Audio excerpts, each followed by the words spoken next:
Questa sera siamo a Pederobba in compagnia di Paola Albertini, molto conosciuta in Italia e anche negli Stati Uniti per le sue apparizioni, le apparizioni della Madonna. Sì. La Madonna che compare davanti a lei e Sì. compare da tanto tempo davanti a lei. Sì, sono Quanti 35 anni sono? anni, 35, e si chiama Maria Regina degli Angeli Custodi. Io ho chiesto come mai questo nome, perché sia venuta da me, visto che non avevo niente da offrire, e lei mi ha detto per la tua disponibilità. E perché questo nome, come mai? Perché ha detto che l'angelo custode i grandi se lo sono dimenticato e ai piccoli non viene insegnato. E lei le principali apparizioni le ha avute proprio qui vicino, sul Monfenera. Sì, Lei l'ha sì. chiamato Monte Santo, dove scorre anche dell'acqua santa. Certo, e durante la prima guerra mondiale 15-18 è apparsa a dei soldati e ha detto: coraggio figlioli, presto ritornerete nelle vostre case. Così è stato. Infatti quello proprio, diciamo, se lei va su vede proprio una grande buca, probabilmente quella era una piccola trincea, non lo so.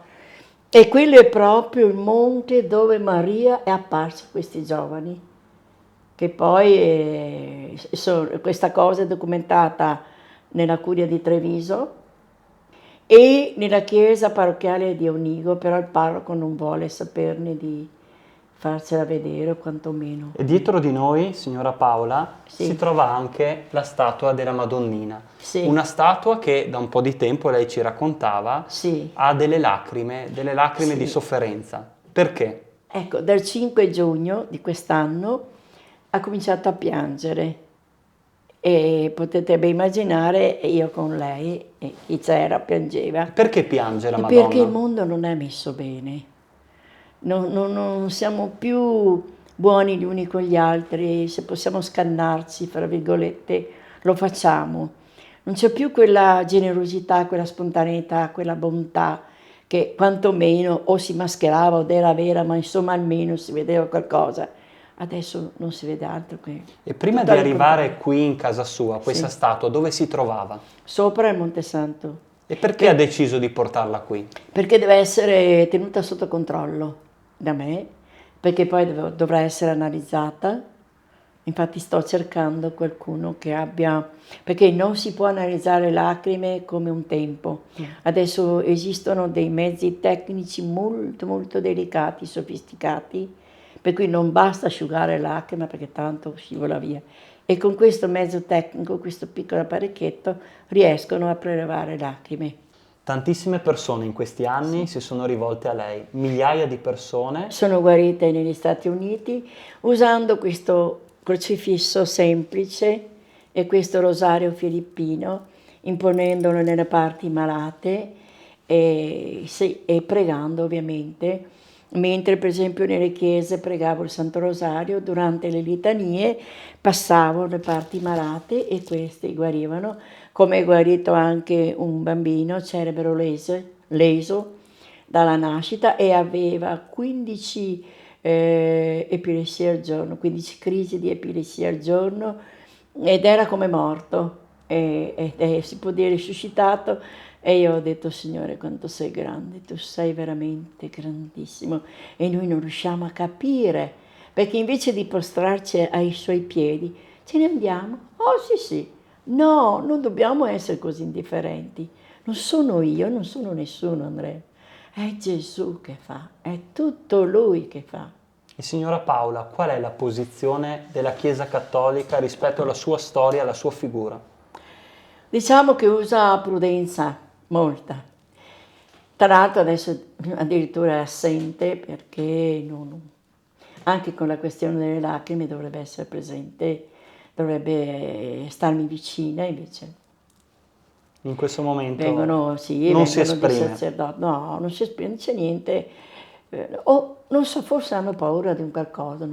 Nonostante questo, Sì. lei continua a incontrare tante persone, Sì. è nata un'associazione e lei ogni 4 del mese si trova in una chiesa di Alano, lo racconti al nostro Sì. pubblico, per pregare. Adesso durante l'inverno non andiamo più al monte, non tanto per me quanto per le persone magari anziane o con patologie mediche che non possono prendere freddo. Allora, su ordine del vescovo di Padova, che ha nominato un sacerdote come trade union tra diciamo, quest'opera, ecco me, e la curia di Padova, e pertanto andiamo nella parrocchia di questo sacerdote durante i mesi invernali, mentre verso aprile, così maggio, ritorniamo al monte, salvo il clima come potrà essere, insomma. Che Ecco. cosa succede quando lei va in chiesa? Quali Succede sono la i stessa momenti? cosa del monte, uguale, identica, solo che adesso nella chiesa c'è la Santa Messa e invece nel monte non c'è, perché mi è stata tolta quella delle confessioni e io ho dovuto accettare come prova d'amore del Signore un grande sacrificio, grande. Non tanto per me, perché prendo la macchina e magari posso andare a messa dove voglio, ma quanto per le persone, perché quando passano si fermano, vedono questo gruppo di preghiera, questa riunione, assistono all'apparizione, scatta la conversione per magari una frase del Vangelo, e allora cercano il confessore, 30, 40, 50 anni che non si confessavano. E questo è il vero miracolo, le conversioni, non tanto la guarigione fisica quanto quella spirituale. Io mi alzo alle 3 del mattino a pregare, alle 4, anche se sto male, mi alzo a pregare perché la preghiera è indispensabile, specialmente durante questa pandemia. Infatti la Madonnina ha detto: più rosari voi pregherete e più se ne andrà questa pandemia, questo coronavirus.